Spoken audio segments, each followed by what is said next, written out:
Good morning students, myself Patil Laksha. Today I am going to start your standard 7 social science in history subject. Your chapter number 2 is the new kings and kingdoms. तो इस chapter में हम क्या देखने वाले हैं कि किस तरीके से नए नए किंगडम्स बने, नए नए किंग्स कैसे बने, नए उनका निर्माण कैसे हुआ, ये सब हम इस चैप्टर में देखेंगे। तो यहाँ पर बताया कि many new dynasties emerged after the 7th century. Map 1 shows the major ruling dynasties in different parts of the subcontinent between the 7th and 10th centuries. तो यहाँ पर ये भी बताया है कि बहुत सारे न्यू डायनेस्टीज जो थे, ये न्यू डायनेस्टीज वो इमर्ज हो चुके थे और कहाँ इमर्ज हुए थे, 7th सेंचुरी के बीच में। 7th सेंचुरी में ये सब सारे न्यू डायनेस्टीज इमर्ज हो चुके थे। और ये नीचे मैप में भी वो दिखाता है कि मेजर रूलिंग डायनेस्टिक थे, वो सब क्या थे, मैप में हमें बताया कि वो सब क्या थे, मेजर रूलिंग डायनेस्टीज थे। और इंडियन सब कॉन्टिनेंट के अलग अलग इलाकों में, इंडियन के जो सब कॉन्टिनेंट थे उसके अलग अलग इलाकों थे, उसमें भी बताया है 7th और 12th सेंचुरीज़ के बीच में। 7th और 12th सेंचुरी जो भी थी उसके बीच में ये इंडियन के सारे अलग अलग इलाकों में क्या हुआ था वो सब हमें बताया। और यहाँ पे अलग अलग जो भी मैप में हमें दिया है, गुर्जरा, प्रतीर्थराज, रक्षत्रकूश, पलास, चोलस एंड छमनास, ये सब। Can you identify the present day states और विच एक्सप्रेट कंट्रोल, ये सारे मतलब के इलाकों के नाम दिए इंडियन कॉन्टिनेंट के, उसमें क्या क्या सब हुआ था वो सब उसके बारे में हमें यहाँ पर बताया। तो इसके बाद हम देखेंगे the emergence of new dynasties, यानी कि ये जो नीचे नए नए डायनेस्टीज थे वो 12th और 7th सेंचुरी के बीच में, जो इंडियन कॉन्टिनेंट के बीच में ये सेंचुरी थी उसके बीच में उनका इमर्जेंस कैसे हुआ, न्यू इमर्जेंस कैसे हुआ, इसको हम सब देखेंगे। तो यहाँ पर बताया by the 7th century there were big landlords और various chief in different region of the subcontinent existing kings often acknowledgement them as their subordinates और samantas. They were expected to bring gifts for their kings or overlords, be present at their courts and provide them with military support. As Saman gained power and wealth, they declared themselves to be Mahasamanta, Mahamandaleshwara, the great lord of a circle or region, and so on. Sometimes they asserted their independence from their overloads.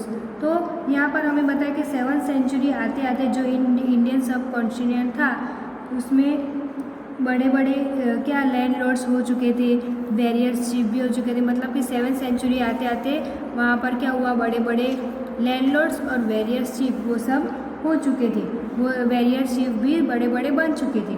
और वो भी Indian सब continent के reason में, वो जब Indian सब continent चल रहा था उसके ही रीजन में ये सब बड़े बड़े रीजन और लैंडलॉर्ड्स बन चुके थे। तो वेरियस चीफ यानी कि जिनके पास क्या थे, आर्मी मतलब कि और सैनिक यानी जो हमारी भी रक्षा करता है वो सब आ चुके थे, उसको बोलते हैं वेरियर चीफ्स। और वो लोग, और उसके बाद है लैंडलॉर्ड्स। ये लैंडलॉर्ड्स भी ये मतलब कि जिसके पास बहुत सारी ज़मीन होती है, जिसके पास बड़े बड़े बहुत सारे पैसे होते हैं, वो लोग वो क्या कहलाते थे, लैंडलॉर्ड्स और वेरियर्स चीफ। और इसके बाद हमें ये भी बताया है कि ये बड़े बड़े लैंडलॉर्ड्स और वेरियर्स चीफ कैसे बने, उसके बारे में हम देखेंगे।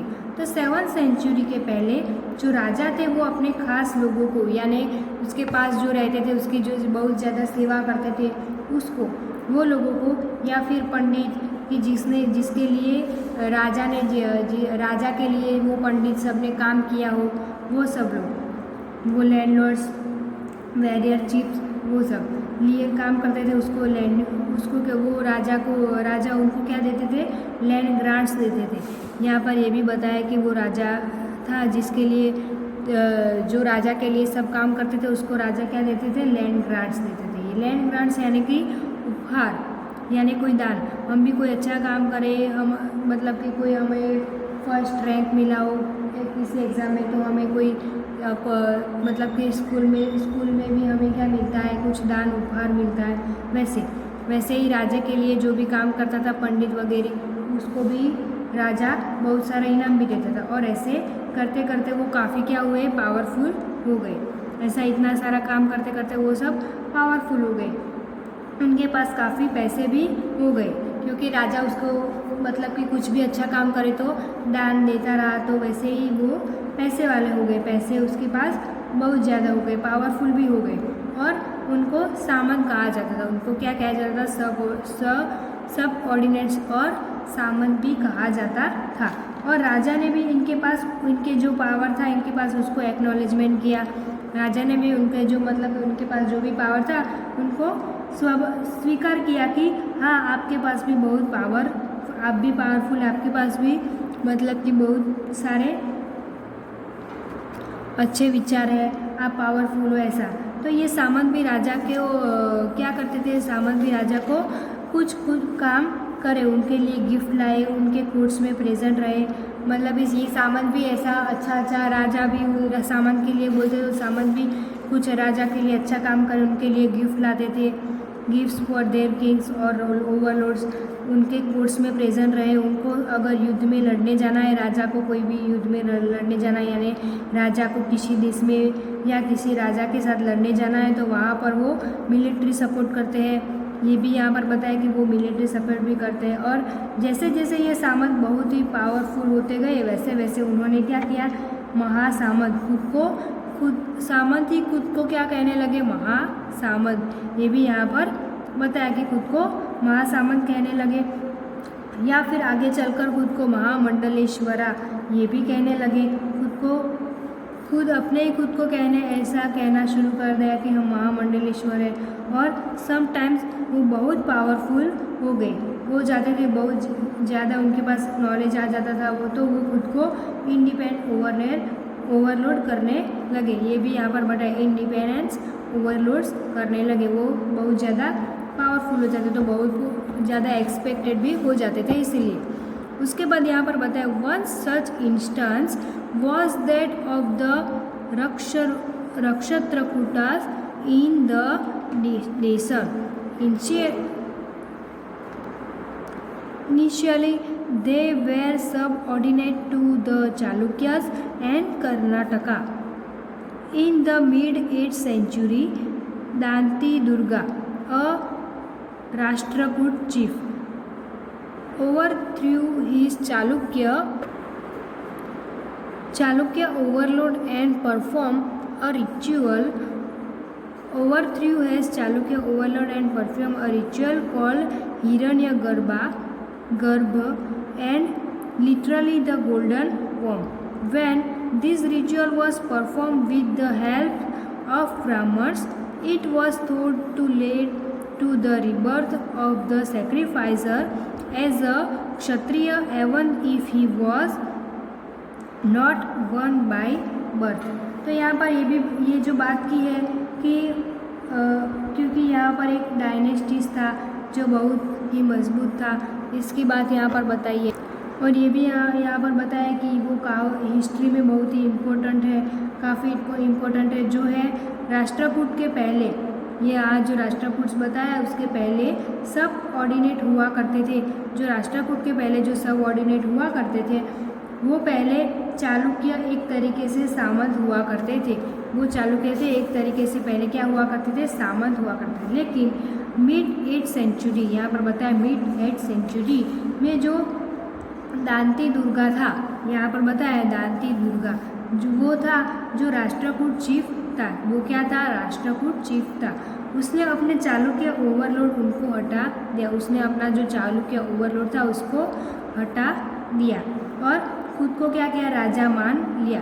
उसने खुद को भी वो सब हटा दिया और खुद को क्या मान लिया कि मैं ही राजा हूँ, ऐसा मान लिया। और उसने एक रिचुअल पूजा की जिसका नाम है, उसने क्या किया, एक रिचुअल किया है, मतलब कि परफॉर्म बाय रिचुअल यानी पूजा की, और उसका नाम भी रखा, क्या रखा, हिरण्यगर्भ। उसका नाम रखा, जिसको हम क्या कहते हैं, गोल्डन वर्म। लिटरली उसको क्या कहते हैं, गोल्डन वर्म।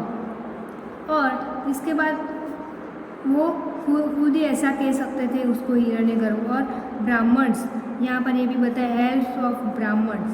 तो ब्राह्मण्स की भी बात की, ब्राह्मण से वो पंडितों की वजह से रिचुअल कहता कि कोई पर्सन अगर क्षत्रिय नहीं है, यहाँ पर ये भी बताया कि ब्राह्मण्स अगर वो ऐसा कहता है कि कोई भी पर्सन, जो भी लोग होते थे वो अगर क्षत्रिय नहीं है तो उसको क्षत्रिय मान सकता है। अगर जो क्षत्रिय नहीं है तो उसको हम क्या क्षत्रिय मान भी सकते हैं, या फिर क्षत्रिय वो खुद अपने ही खुद बन सकता है, वन बाय बर्थ, यानी खुद भी क्षत्रिय का जन्म ले सकता है, अपने खुद को क्षत्रिय मान सकता है ऐसे।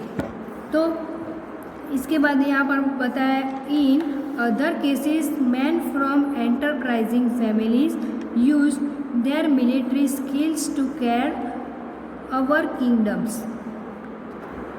और for instance the Kadamba Mayurasharman and the Gurjara Pratihara Harishchandra were Brahmanas who gave up their traditional professions and took to arms, successfully establishing kingdoms in Karnataka and Rajasthan respectively। तो ये अदर केसेस भी है, यहाँ पर बताए इन अदर केसेस। तो अदर केसेस यानी दूसरे भी जो केसेस है जिसमें लोगों ने एम्प्राइज खड़े किए, यहाँ पर ये भी बताया है कि दूसरे केसेस में सब लोग एम्प्राइज खड़े किए सबने। उसमें बहुत सारे लोग थे बहुत सारे लोग भी थे फैमिलीज या, लेकिन उन्होंने अपने मिलिट्री स्किल्स यूज़ की। उन्होंने वो बहुत सारे लोग थे, उन्होंने क्या किया, अपने मिलिट्री स्किल्स, फैमिलीज़ के लोग थे उन्होंने क्या यूज़ किया, मिलिट्री स्किल यूज़ की और अपने लिए किंगडम्स बनाए। और उन्होंने सब स्किल्स यूज़ करते क्या किया, अपने लिए नई किंगडम्स यूज़ की और किंगडम्स भी बनाए। ऐसे ऐसे किंगडम्स का निर्माण भी हुआ। एग्जाम्पल यहाँ पर बताया है, फॉर इंस्टेंस द कादम्बा मयूरश्मरामन, यहाँ पर ये भी बताया है वो कादम्बा मयूरश्मरान। और या फिर ये भी है गुर्जरा प्रतिहारा हरिचंद्र, वो ब्राह्मण थे, ये भी बताया गुर्जरा प्रतिहारा हरिचंद्र था, वो क्या था, ब्राह्मण, इसके बारे में भी बताया है। और उन्होंने भी क्या किया, अपना जो ट्रेडिशनल प्रोफेशंस था वो छोड़ दिया और आर्म्स को उठा लिया। अपना जो खुद का जो प्रोफेशंस था उनको छोड़ दिया और क्या उठा लिया, आर्म्स को उठा लिया। और एक किंगडम्स को एस्टैब्लिश करने में वो सक्सेसफुल हो गए। ये भी बताया सक्सेसफुली एस्टैब्लिशिंग किंगडम्स, उन्होंने जो किंगडम्स बनाया था उसको एस्टैब्लिश करने में वो सक्सेसफुल हो गए। जैसे कि कर्नाटका एंड राजस्थान रिस्पेक्टिवली। और कादम्ब मयूर शर्मा जो थे उन्होंने कर्नाटक में और गुर्जर प्रतिहार ने राजस्थान में अपने लिए क्या किया, एम्पायर को सेटअप किया। ये दोनों के बारे में हमने जो एग्जांपल दिया था उनके बारे में भी बताया कि ये कर्नाटक और राजस्थान की बात की है।